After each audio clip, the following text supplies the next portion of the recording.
welcome back to the podcast. I'm the host, Sean Boyce. I'd like to welcome my guests to the show today, Tim and Michael, who are the co-founders of Latte.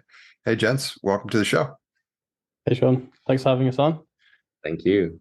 Yeah, we're excited to talk more about Latte. But before we do that, if you wouldn't mind, can you share a little bit more about each of your respective backgrounds and how you got to where you are today? Cool. Yeah. I'll kick it off. So I'm Michael. My background as a founder is very much in the social media space. So back when I was at school, I was building social media communities, mainly on Twitter. Had some success, grew on to 140,000 followers. This then led to me joining the founding team of Social Chain. So what we did at Social Chain was pull people from all around the country who had these big social media pages, which back in 2014 was very few people. And we kind of teamed up to essentially go viral on Twitter. So what we would do is we would have all of our accounts with millions of followers across multiple different verticals, and then we would work with the brand, and they would pay us to promote their product. And what we'd do is we'd all post about this product at the same time, and then we'd all retweet each other. We'd create we'd post it from our own platforms as well, and essentially we created these things called a thunderclap, which meant that anything we wanted to talk about would go viral instantly and trend on Twitter. So that was kind of like my real start into the founder world. I then went on to build a student-focused media publisher. I grew this to 11 million followers, 10 million on Facebook, million on Instagram. We were doing billions of video views every single year on social. Kind of crazy. Hired a team, went from being like a social media page to a global media brand, had videographers, editors, had an editorial site. We were doing 3 million monthly visitors on the editorial site as well. So that was this whole social media kind of time of my life. And then I decided to transition completely and go into the engineering, the tech world. So I self-taught as an engineer, main focus on iOS apps, released loads of different iOS apps.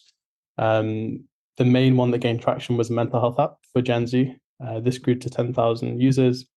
We were revenue generating. This was a kind of my real first taste of like being a founder in the social media space, and having social media pages is one thing, but being a tech founder is a completely different story. It's the challenges are the excitement is much higher, but at the same time the challenges are like much more amplified. Yeah, bigger, right? yeah. But I love kind of like the space, and that's kind of like what Tim and I are doing now is combining social media with tech. So yeah. Very cool. Thank you, Michael. Tim, how about on your end? So I'm Tim. I am a self-taught AI/ML engineer who also used to be a corporate lawyer. So I graduated from law school back in 2017, I believe. I was a corporate lawyer for 2 years, during which I didn't actually do much law. Instead, I spent most of my time teaching myself how to program, especially on the machine learning side. So that has been my primary focus for around 3.5 years now. And after I quit my job as a lawyer, I actually tried my hand at starting a legal tech startup. I was trying to solve a problem that I encountered every single day as a lawyer, which was trying to find really accurate documents that match whatever I was trying to look for. So essentially, I built a legal tech search engine with the then state-of-the-art techniques in neural search and information retrieval. That did not take off. It was very difficult to align the incentives of the partner levels at the law firm with the incentives of the associates who are the one who are supposed to use the software. Less time doesn't necessarily equal better for law firms. That's all I'm going to say. But after that, I joined Entrepreneur First, which is a pre-seed accelerator, pre-seed incubator of sorts. It's kind of like a co-founder matching program. You go in without an idea, without a co-founder, and that's where Michael and I met, and that's where we started the journey of Latte. Very cool. Thank you, Tim. Sounds like you both have great experience that has probably led to what's helped you in terms of the success you've had with Latte so far, which is where I'd like to go next. Tell us a little bit more about what Latte is, who it's for, what it does. I'd also like to know where the name came from. So wherever you want to go. Tim, do you want to go for what Latte is, and then I'll go through the name after? So the current version of Latte is you can kind of think about it as a highlight extraction engine for video content. So you can put in a piece of video, maybe upload an MP4 file or paste in a YouTube link, and it could be anywhere from 10 minutes to 4 hours even. And we would give you automatically the 10 parts which we think are the most engaging and captivating parts of your video. And then we turn that into verticalized, reformatted clips, perfect for posting on YouTube Shorts, TikTok, as well as Instagram Reels. We also add subtitles for you, which are accurate to the word level. So essentially, you can go from one long video to 10 postable clips on all your socials. And that is the current version of Latte. Powerful stuff. Yeah, I think we'll maybe talk a bit more about where we're going later on in the podcast, because we've kind of got big plans to kind of go from where we are now to where we're going. And in terms of the name, so this was a process that we're quite proud of internally. It was essentially something we came up with, and so we gave each other 3 days, and we both had to come up with 30 names for the company in that 3 days. Well, we couldn't communicate, well, we could communicate in general sense, but we couldn't kind of share any ideas about the names with each other. And then we regrouped, we put them all into a Notion document, and then we had 5 minutes where we could both choose our top 5 of each other. So I chose my favorite of Tim's, and I chose my favorite of mine as well. Tim did the same. And then we copy and pasted them at the exact same time into the Notion document. And so then basically what we had was we had an overlap. I think it was about 7 names that we'd both chosen. So we knew these were kind of like our top 7, but then we kind of went more down a scientific route. So as well as just liking the name, we want to make sure that it's going to be like, are there other startups called this? Are there is there much competition within this in our specific field? What domain can we get is another big one. And then also there was the final layer, which was asking AI. So we actually then, once we had kind of like 3 left, we then asked AI to describe which one would be the best company name. So very much true to our whole within the company is AI first everything. And yeah, so that's how it came about. That's great. What a cool story. Awesome. How about the elements in terms of, so I'd love to learn a little bit more in terms of where you came up with the idea for lattes, and, how did you uncover this as a problem worth solving? And then also who it's for, like who is this product for so far? Yeah, I mean, so where we're at with Latte is nowhere near where we started. So obviously I've got my background in social media. Tim has his in AI. So we knew we wanted to do something at the intersection of these 2 ideas, but we just didn't know where to start. And so the best way we could do this is going to speak to potential customers. So we spoke to about 60 people over the course of 3 weeks in social media, marketing, freelancers, creators, anybody who would speak to us essentially, and try to gather insights. And one thing that came up a lot was Twitter and LinkedIn personal branding content. And so we knew that this was a problem that people are having right now. Personal branding is such a key part of marketing now, and people just don't have the time to do it. They don't really know where to start. They don't have ideas. And so we initially solved this problem by creating a WhatsApp-based chatbot. So this was essentially, you just tap one link, it automatically opens WhatsApp, you're chatting to Latte, and then it just guides you through the process. So it'll say, like, welcome to Latte, what kind of post would you like to create today? And then there's just a few options. So we really kind of constrained it based on what we know. We essentially categorized it by what we know does well on social. So is it like a product announcement, a product update? Is it some exciting news? Is it some insight? Or is it like a recent memory? So we'd find these 4 categories kind of like the key, 4 of the most important posts to post on Twitter and LinkedIn. So then it essentially guides you through the process. So you click what type of post you want, you click which platform you want to go on, whether it's Twitter or LinkedIn, and then we'll generate the post to you. And it's all done within this WhatsApp chatbot. We launched it to a lot of success. We had 70 people signed up, I think it was, on the first day using the product. But then we had like our first existential threat as a company, which was 2 weeks later, ChatGPT launched. And so we essentially, there was definitely a point of kind of like trying to push through it, where we're like, it's okay, like we have differentiation. But about a week, I don't know, what was the time frame from like, I can't remember, from seeing ChatGPT and then eventually realizing that we have to, I can't remember like the difference in that time frame, but yeah. I think we both had sort of a horrible feeling in our gut that something is about to go wrong. And, we're much better at acting on these hunches nowadays. But maybe back then it took us 2 weeks to realize, okay, this is not the direction we want to go against directly. So we went back to the customers, trawled through all of our documents of what all the conversations we've had, as well as like did a fresh round of customer development, talking to users, talking to people. And then we uncovered another problem, which is also in the social media space, which is, short form video repurposing. And, podcasts are quite, it's quite a good marketing channel these days. And the best way to promote podcasts, possibly one of them, is to create these short, engaging snippets to post on multiple social media accounts. So that's where this current version of Latte came from. But we've since realized that, there is a lot of problem with video itself, like video content itself. And there's a lot more to be solved along multiple axes. At different scales for different customer groups as well. So yeah, we're going to be solving a lot more of those coming soon. Sounds it.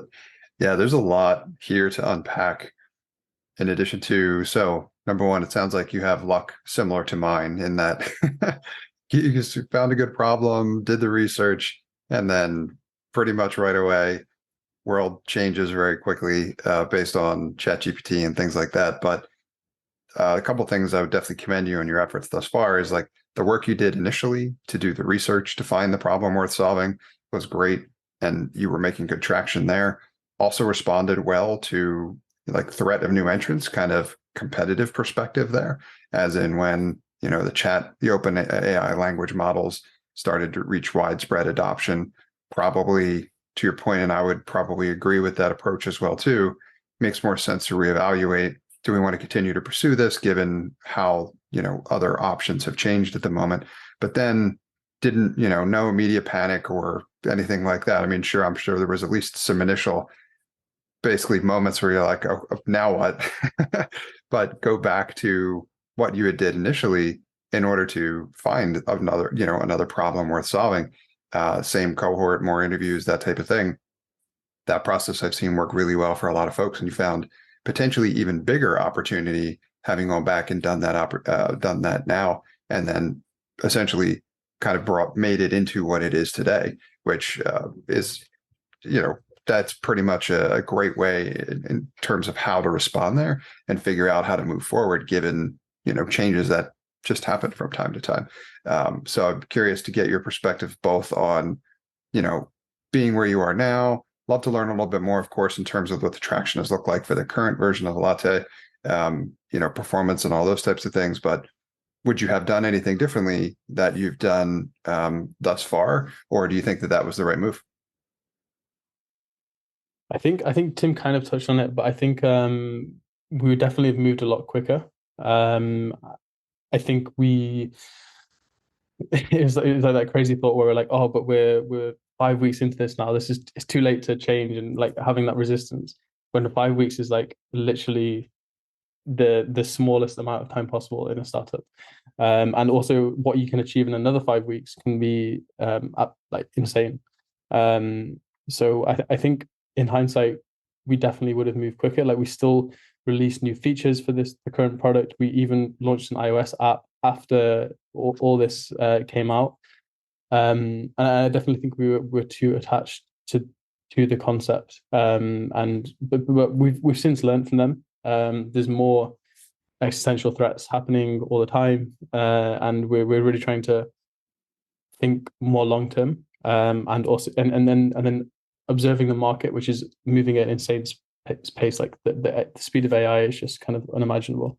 So I think we have to be even more on top of this than a lot of other founders working in different industries, because they have more time to kind of make these decisions. But we really just have to, like, when we sense something, we have to really, like, immediately we'll chat, we'll think, like, what does this mean? Do we have to change direction? What how do we respond here? So yeah, I wouldn't say we did badly, but I think we've already learned a really good lesson in terms of like observing the trends and acting quickly. Very good. Yeah, that's great and agreed. So talk to us a little bit about what traction has been like so far. So since the new version of Latte has become available, what does adoption look like? What does usage look like? You know, are you generating revenue? What does that progress look like? Talk to us a little bit about that kind of progress. Yeah, Tim, do you want to go ahead? So when we first launched the very first version of Latte, Latte Video, which is our existing product, this was back in early January, and on our very first day we had 70 signups or 90, and all the servers were failing, so we had to immediately patch a bunch of stuff just to handle the load. And since then we've grown our user base to over 1,400 users, and we a significant proportion of them are paying as well. We're currently at 3,400 monthly recurring revenue, and we used to be able to grow at a pace of around 30% week on week. But that number will likely be more difficult because, of how, exponentials, they just, it's very difficult to keep up with that rate. But on a month-on-month basis, we're still doing very well. In terms of usage and retention rates, we have noticed that for a specific group of customers, they have pretty much never churned, and their usage rates are quite positive. So how we measure usage by seeing how many videos they upload over the course of a week or a month, as well as looking at how many videos they actually download, which essentially is a signal for how good a video outputted by Latte is. So I think for every video we do, for every video we process, the average amount of videos downloaded from that video would be around 3 clips. I know I said the word video a lot of times, but in terms of that, we think, out of that, let's say the 10 clips we provide to our users by default, at least 3 of them are just like directly postable on Instagram or TikTok or YouTube Shorts. And that number is very likely to just like keep going up as our algorithm gets more and more mature and more sophisticated. Yeah, don't know if you have anything else to add, Michael. Yeah, I think now in terms of weekly active users, we're about 75% of all paying customers are using the product every week. So this is a very important metric to us. But I think, yeah, Tim touched on this also in terms of like a specific segment. And so the segment which isn't churning is marketing teams. So when we launched, and what is the very obvious thing to think is that this is a product for creators, because when you think of content and video content, you think of creators. But what we realized is that these don't necessarily make like the best customers for us, because we are not necessarily a cheap product. We offer a lot of value, and we also have high costs on our end because there's so much processing, there's so many different layers. We have our own GPUs, we have multiple different kind of API layers, and then we have GPUs for different tasks as well. So it all adds up. And so because of this, we're not kind of like a £5 subscription. We're a $20 minimum subscription, which is kind of above the threshold of a lot of creators, especially when it's hard for them to, there's not like an immediate, they're not going to post one video, they're not going to use Latte, post one video, and then suddenly they're viral on social. They have to do it consistently over the period of weeks and months and years. And this is something that's quite hard for most creators. For the majority of creators who are just doing it for fun and just doing it as a hobby, they're just doing it for the passion. They don't really want to turn it into a job, and by subscribing to software that they have to pay for, that it all becomes kind of just not aligned with why they're doing it. So this is why we're shifting towards marketing teams. and then really focusing on how can we solve the full picture for marketing teams. Because once you go into teams, there's the creation's not the only part that matters. There's also the collaboration, the storage, the distribution, the analytics, and it becomes a much more complicated problem, but it also means that we can offer a lot more value to our customers as well. Fantastic. A super exciting journey thus far. Checking a lot of the boxes that I think a lot of people want to when they think of creating their own startup, which is cool and exciting. And I know, Michael, this is a big part of your background as well, too, in terms of social media activity, getting a lot of that growth, which element is really important, especially in the early stages of a startup. I'm curious, because I imagine the audience has these questions as well, too, is what, if anything, did you do to get that many users onto your platform that early, that quickly, and then grow from there? Like how have you enabled that thus far? Any particular tactics or strategies that worked really well for you? So in terms of kind of my previous experience in social media and building communities, or with Latte itself? I would say in terms of what has enabled you to grow so quickly, or grow the Latte user base and customer base so quickly. So like that first day or when you launched, how did you get, I think it was like 70 or something you may have mentioned, Tim, in terms of folks that used it on the first day. And then how did you grow from there to the hundreds, to the thousands so quickly? It sounds like that happened in short succession. Like, was that all organic, or, how did you get the first wave? And then what have you invested in to kind of grow acquiring users and then converting those to customers from there? Yeah, for sure. So it's really rooted in kind of the Latte origin story, I guess, because the first problem we were solving was personal branding on Twitter and LinkedIn. And so we thought the best way to market this product is by embodying the product. And so every single post we did, we created with Latte itself. And so we stuck to this, and we made a hashtag made with Latte. And then we teased the product before it was launched. We started to hint towards things. And then when it was out, we were posting about it. We were creating posts about Latte that were made with Latte, making sure that people knew. We were doing demos of us literally creating the post that they're reading. They're watching it being created through the WhatsApp. And so it was really kind of embodying product. And so we built, I guess, kind of a following of people who were engaged in what we were doing, because we were so consistent, and people were like checking in to see what was happening. So we definitely had quite an engaged following, even though our followings are fairly small, like 4,000, 3,000 followers, like connections/followers on LinkedIn. We made this into quite an engaged pool. So when we posted, and then a big thing for us was kind of having these launches. So we're always like launching. It's like, this is a big Latte launch, and we'd create a demo video, and just kind of really help people see it immediately, really help them see that magic moment immediately. And then also, I think a big thing was in the early days was easy onboarding. So with Latte WhatsApp, you just tap one button and you're in straight away.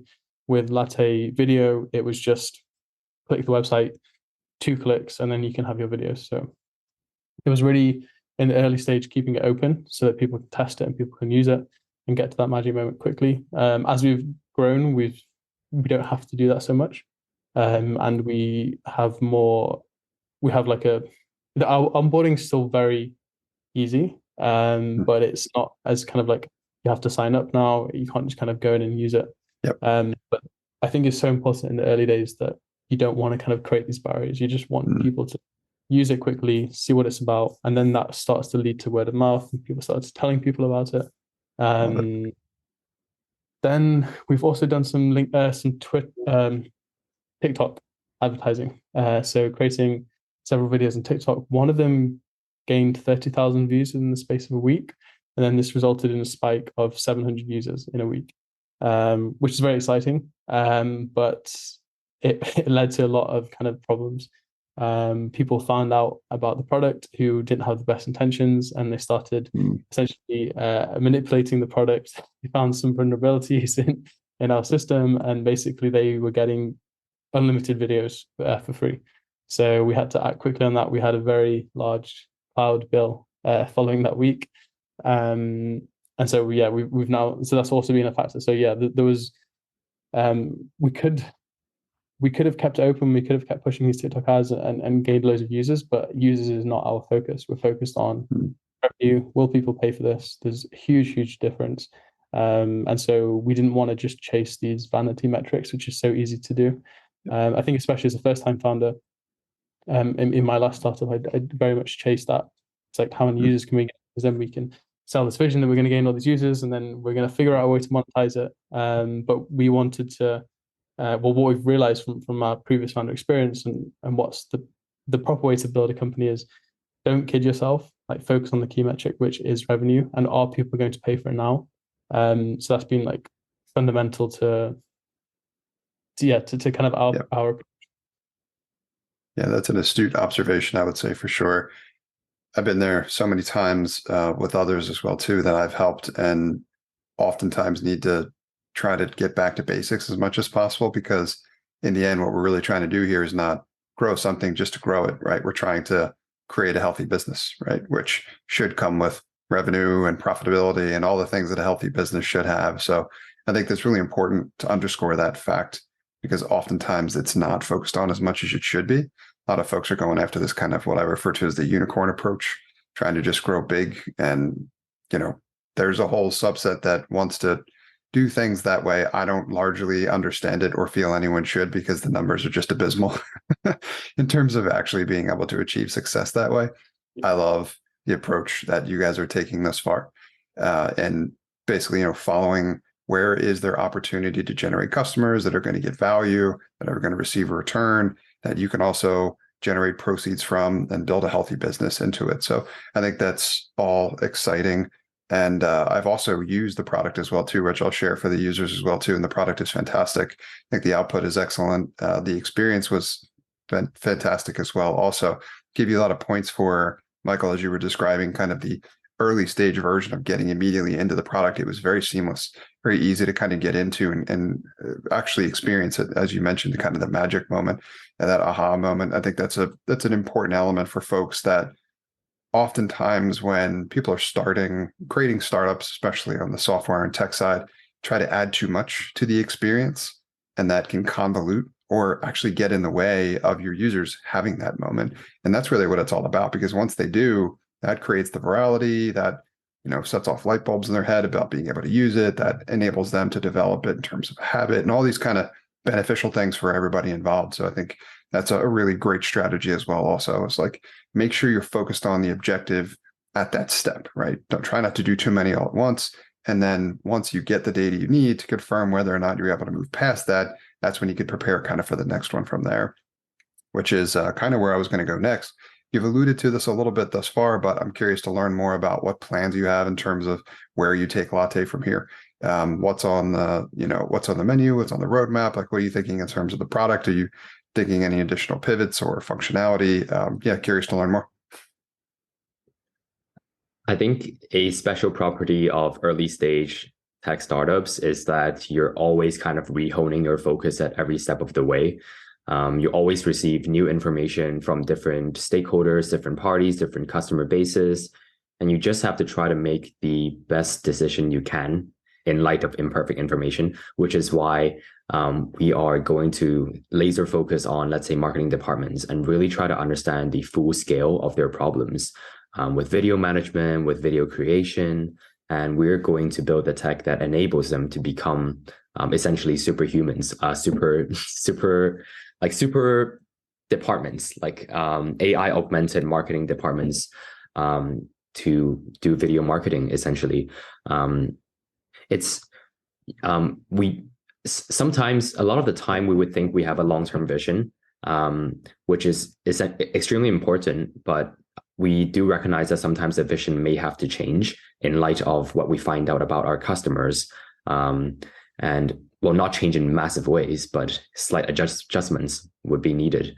So we're going to essentially let the customers pull the product out of us to solve maybe, let's say, their two most painful or three most painful problems first, and then just do that. Just launch a quick and dirty MVP, or since we already have a product out, just launch additional features that may not be perfect, but just to prove out the hypothesis that this is something that is actually adding value to our customers.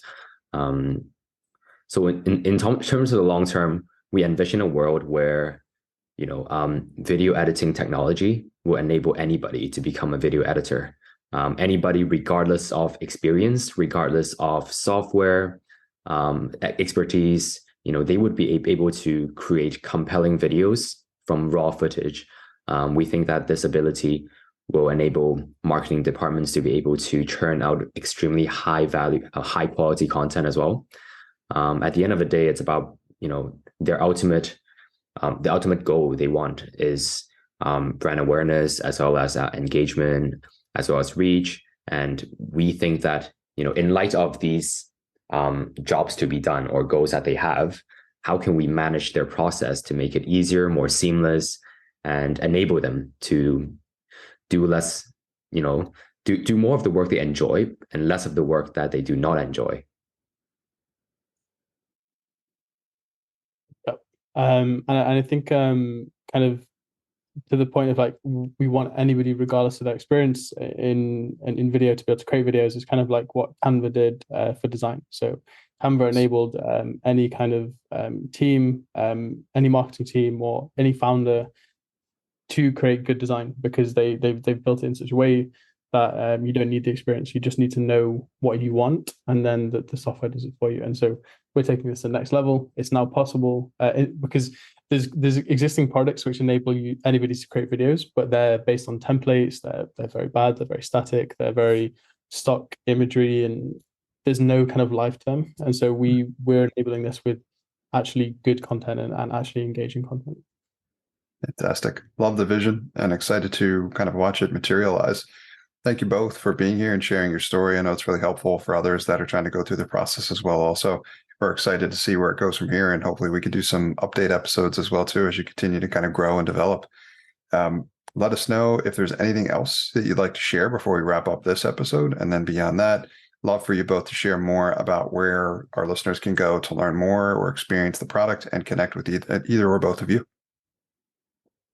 Cool. Anything we missed, Tim? I think that was the majority.